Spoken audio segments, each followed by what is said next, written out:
नमस्कार विद्यार्थियों, मैं अरविंद सुलानिया, सहायक आचार्य इतिहास, राजकीय महाविद्यालय श्री गंगानगर, आज आपको कालिदास की साहित्यिक विशेषताओं के बारे में बताऊंगा। हम इससे पहले वाले वीडियो में कालिदास की जीवन परिचय व उनके ग्रंथों के बारे में पढ़ चुके हैं।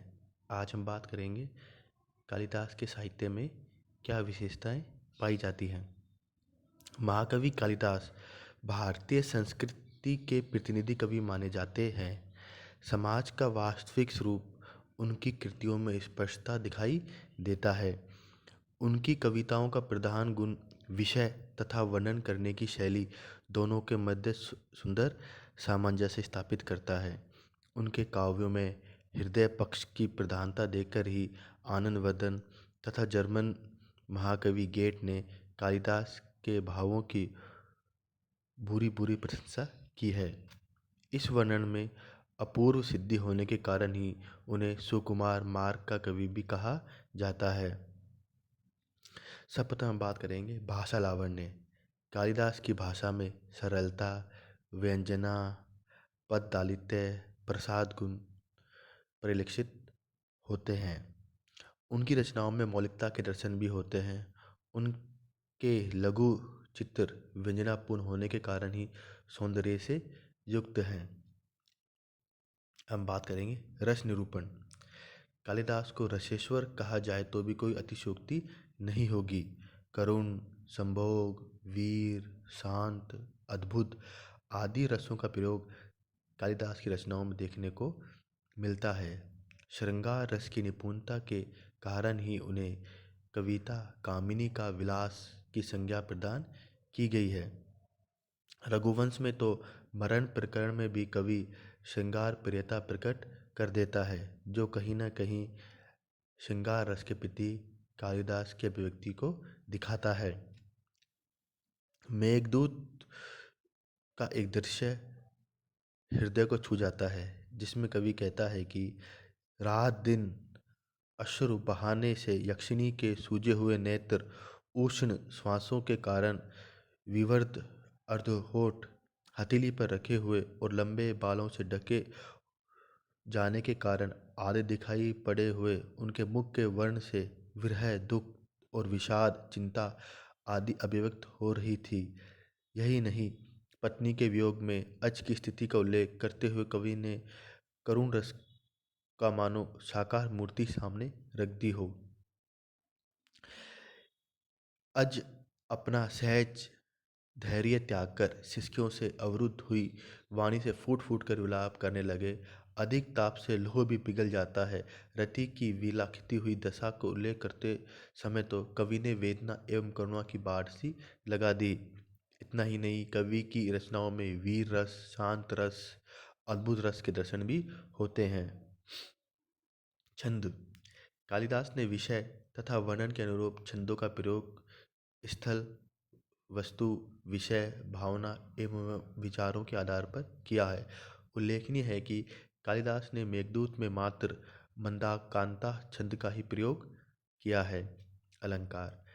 कालिदास की रचनाओं में शब्दालंकार के स्थान पर अर्थालंकार का विशेष प्रयोग किया गया है। उपमा, उत्प्रेक्षा, दृष्टांत, यमक आदि अलंकारों का प्रयोग कवि ने किया है। रति व व्यंजना। कालिदास की रचना शैली विदर्भी रति के नाम से भी जानी जाती है। इसकी प्रमुख विशेषता है स्वाभाविक प्रभावशीलता। कवि ने भाव चित्रण के लिए व्यंजनावृत्ति को अपनाया है। पार्वती का विवाह शिव के साथ करने की बात जब अंगिरा ऋषि हिमालय से करते हैं तो पास ही बैठी पार्वती की मानसिक स्थिति का जो सूक्ष्म विवेचन कवि ने किया है, वह अलंकारों के अभाव में अत्यंत सजीव है। बात करेंगे उपमा। कालिदास की विशेषता उनकी उपमाएं हैं। उनकी उपमाओं की प्रमुख विशेषता रसात्मकता एवं मर्म स्फूर्तिता है। राजा दिलीप तथा सुदक्षिणा के मध्य नंदिनी गाय की उपमा कालिदास ने दिन व रात के मध्य होने वाली रक्तवर्णा संध्या से अद्भुत ढंग से की है। यहाँ पर दृश्य प्रत्यक्ष प्रतीत होता है। निराशा की कालिमा क्या नेश अंधकार से कम होती है। उपमाओं का चमत्कार स्वयंवर में इंदुमती के निरंतर आगे बढ़ने पर पीछे छूटे राजा की उदासी में अत्यंत खूबी से कवि ने दर्शाया है। शास्त्रीय उपमा को भी ले लीजिए। नंदिनी का अनुगमन करने वाले राजा दिलीप की श्रुति का अनुगमन करने वाली श्रुति से उपमा आध्यात्मिक ही है। कुमार संभव में कैलाश पर्वत के लिए शिव के ह्रास की उत्प्रेक्षा को अत्यंत रमणीय है। उपमाओं के सम्राट कवि ने सृष्टि के सकल पदार्थों से उपमा ली है। विक्रमोर्वशीय में मूर्छा भंग के पश्चात उर्वशी के कोमल शरीर की स्थिति की व्यंजना के लिए प्रकृति से 3 उपमाएं ग्रहण की है। मूर्छा भंग होने पर उर्वशी ऐसी दिखाई पड़ती है जैसे चंद्रमा के उग आने पर अंधकार से छटी हुई रात या रात्रि के समय बिना धुएं वाली आग लपट हो, या गंगा की वह धारा जो कगार के गिरने से कंदली हो पुनः स्वच्छ हो जाती है। कुमार संभव में समुद्र में उत्पन्न विक्षेप की उपमा शंकर के मन में उत्पन्न विक्षोभ से करते हुए कवि कहता है कि जैसे चंद्रोदय के आरंभ होने पर सूर्य के जल संदोहों में हलचल मच जाती है, वैसे ही शिवजी के मन में पार्वती को देखकर विक्षोभ हुआ और वे उनके बिंबा फल के सामने लाल ओटों पर अपने नेत्र गड़ाने लगे। इस उपमा की विशेषता उल्लेखनीय है।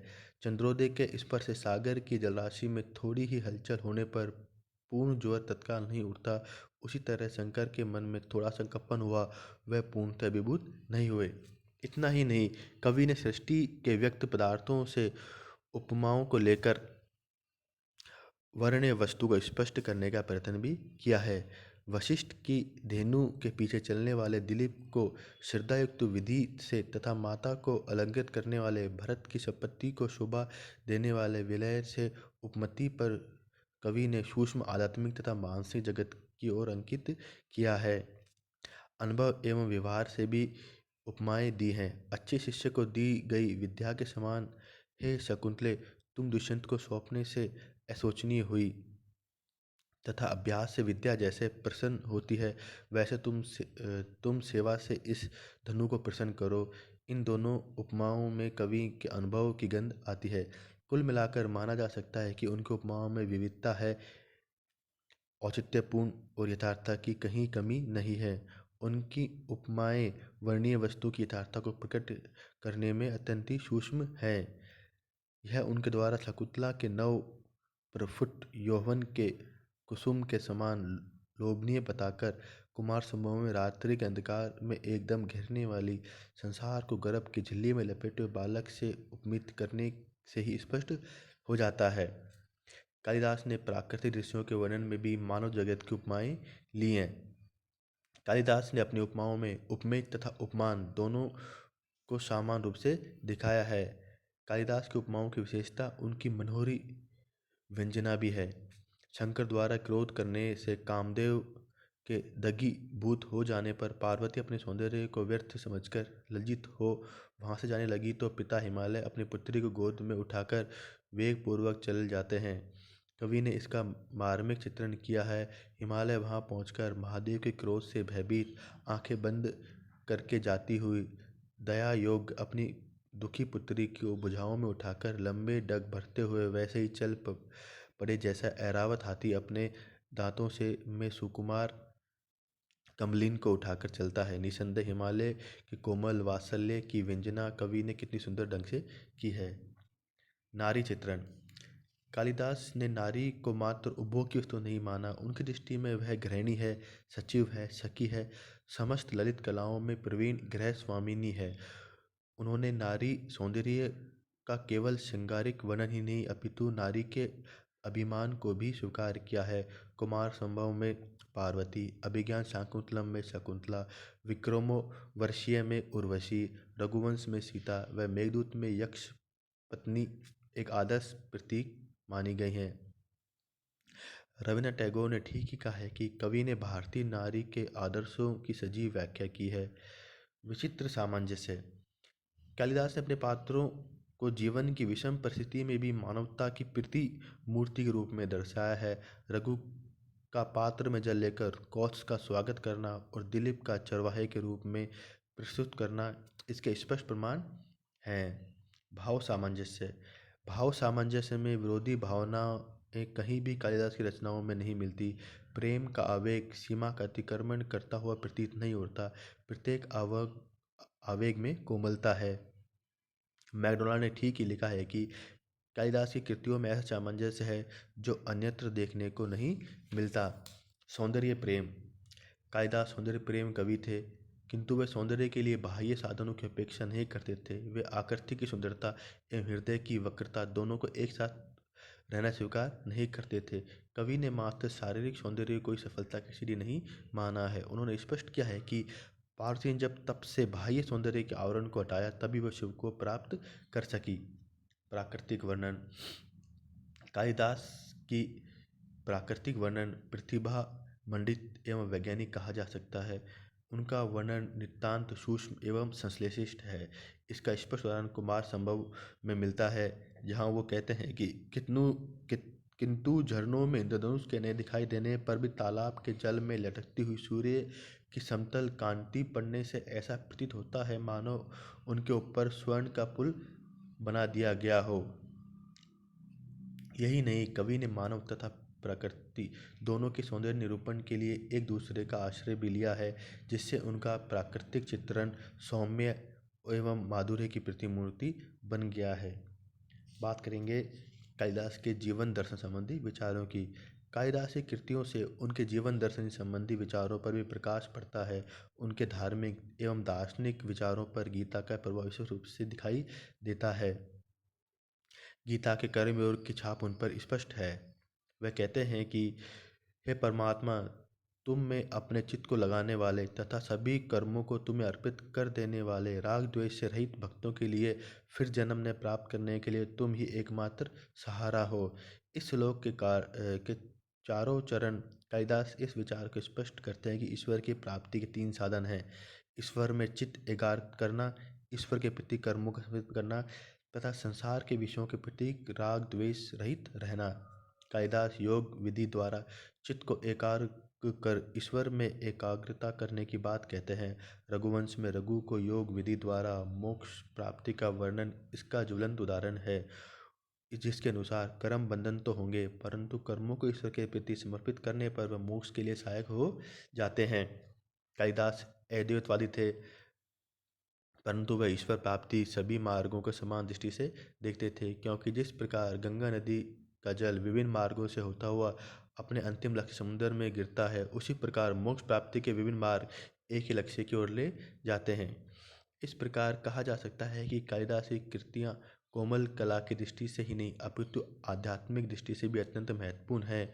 वास्तव में कालिदास को भारतीय संस्कृत साहित्य का प्रतिनिधि कवि ही नहीं, यदि भारतीय संस्कृति के दर्शन का प्रतिनिधि कवि भी कहा जाए तो कोई अतिशयोक्ति नहीं होगी। धन्यवाद।